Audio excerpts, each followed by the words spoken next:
Please tell us a bit about yourself. My name is Andy Lecture, and I am an accessibility specialist at Furman University, and I've been here since December of 2021. And before Furman, I actually graduated from Furman in 2013. Please tell us a bit more about Furman University and the surrounding community. So Furman is a small liberal arts college in Greenville, South Carolina. Right now, the student population's hovering between 2,500 and 2,600 total. Mostly undergraduate. We have a handful of master's programs, but we largely focus on undergraduate. And as far as sort of the culture on campus, it's definitely an academically rigorous college. The science, physics departments are really, really strong. Our music department's really strong.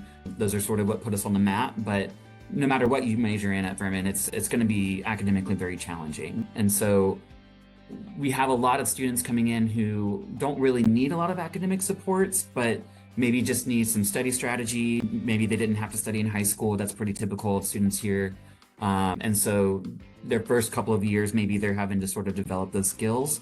And otherwise, they're just sort of known for being overachievers and very self-critical. So when they get that first B at Furman, they tend not to know how to respond to that. And so we just have a lot of students who sort of struggle, I guess, with their mental health as a result. Not a lot, but that's just a trend that we see in some of those students.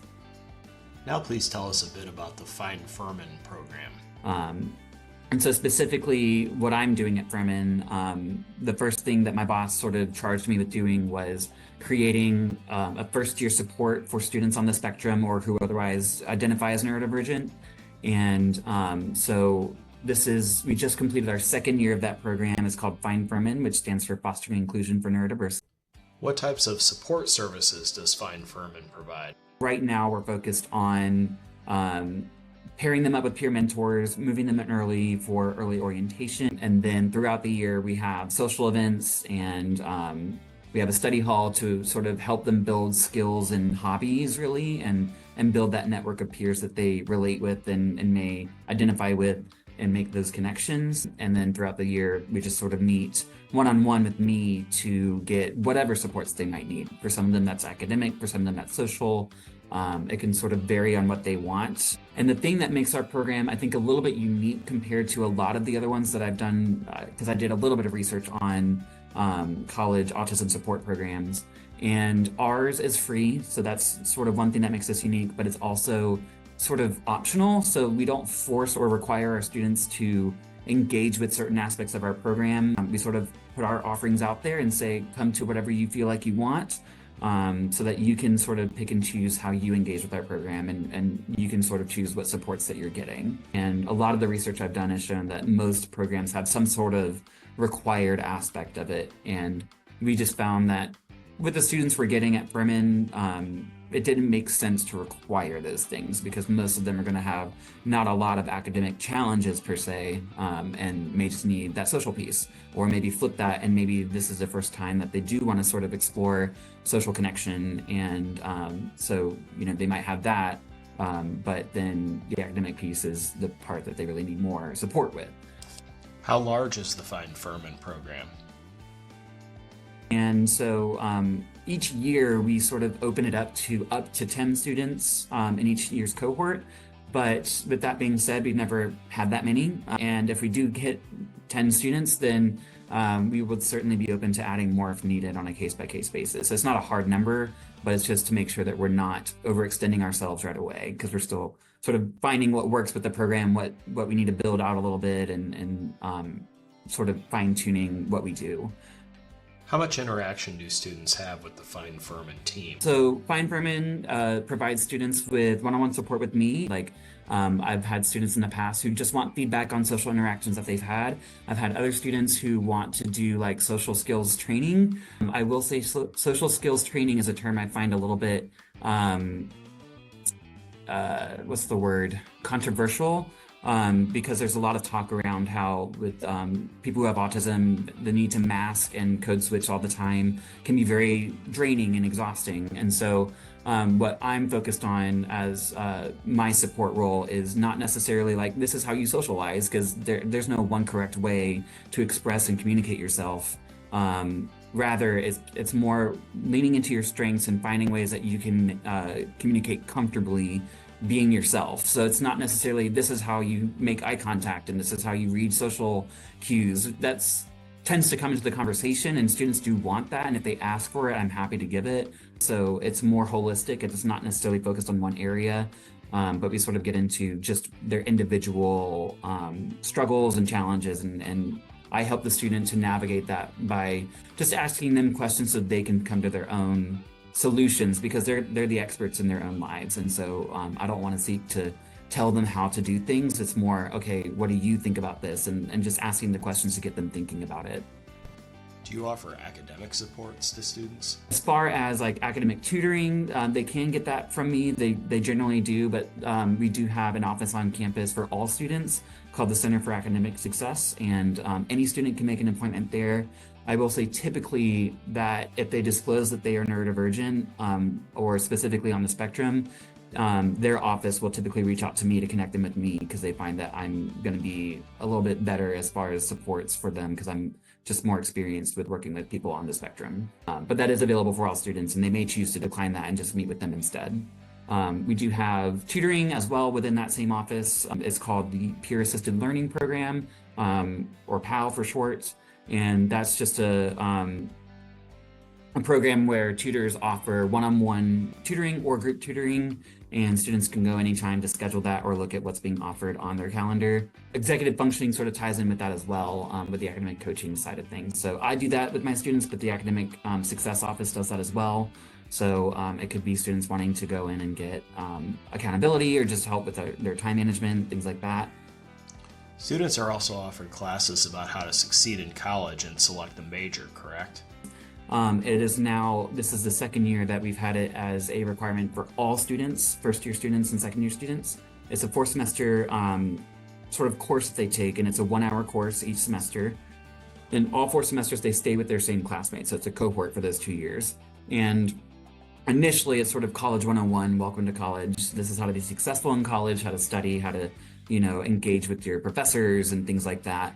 And then this past semester, I just wrapped up my first year teaching this class. So the second semester is more like inclusivity and communicating with your peers who may have different experiences and different backgrounds. And so a lot of diversity and inclusion efforts are made there.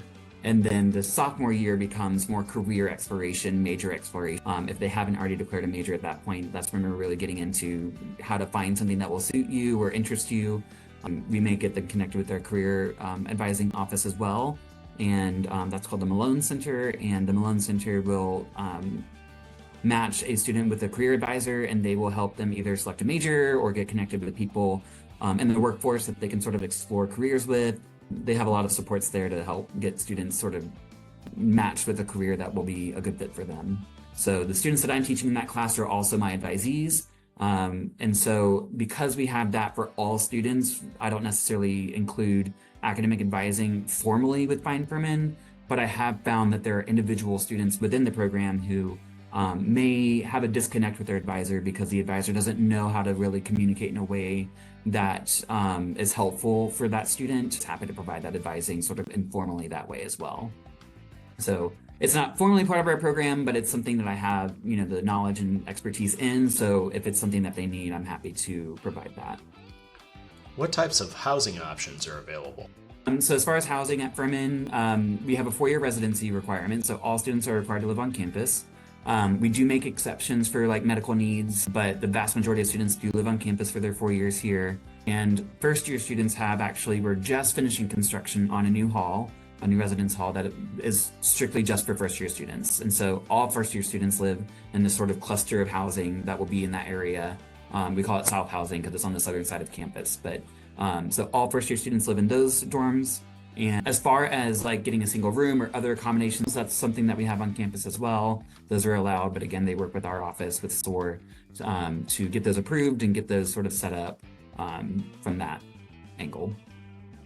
Any student success stories you'd like to highlight? I have had a student who, when they first came to FIND Furman, it was actually our first year, So things were brand new for all of us. And it was during this early orientation piece of it, all the students had moved in, but this particular student was clearly struggling. We had taken them on tours around campus and shown them where everything was a few times at that point, but the student still wasn't really sure where the specific buildings or rooms were. So we were consistently seeing the student get lost and then the first few weeks of school, they were in 4 courses, and it was hard. It was very difficult for the student to keep up. They were getting overwhelmed with a lot of their academic course load and demands. And so after we had met with them a few times and sort of tried to provide that support, and at that point, that was a point where we were talking with the parents as well. And we determined that the student needed to take a leave of absence just to sort of take the rest of that school year to gain those skills. And now that he had had a taste of what college was going to be like, what things did he need to do to prepare for it? And so they took that year off, and then they came back this past fall. And they were taking a reduced course load I think they were taking 2 courses this fall. They took 3 this spring, and they've been able to do much better. They've been a lot more confident, engaging a lot better with their coursework and with their peers. Even to the point where the student was meeting with me and said, "Hey, I know I haven't shown up to the social events, but I would really like to do something now. I want to find some friends and make those connections. I'm ready for that step." And so I asked, okay, what are the things that you want to do as far as activities or events that we can do? And so we came up with some options, and, we're able to schedule some social events. And so the students sort of had those struggles to start with, but just being overwhelmed with college, starting to seek more of those experiences in other areas as well. And they've now finished their 2nd semester, and they're going into their 3rd, and it's looking like they're going to go ahead and do the full course load, and they feel like they're prepared for that. So they've just made a lot of growth in general, and it's been really great to see all of that for that student. And I can't take full credit for it at all, but I know that it's been a large part of his success was making those friendships and connections, but also the support that he was getting academically made a big difference. And so his professor and the student and I actually had a 3-person meeting to talk about it and figure out ways that we could all work together for the student to have a successful experience in the lab with all of his other peers. And that actually ended up working out very well for the student. A big thanks to Andy Lecture and the FIND Furman program. Please subscribe to Inclusive Academia.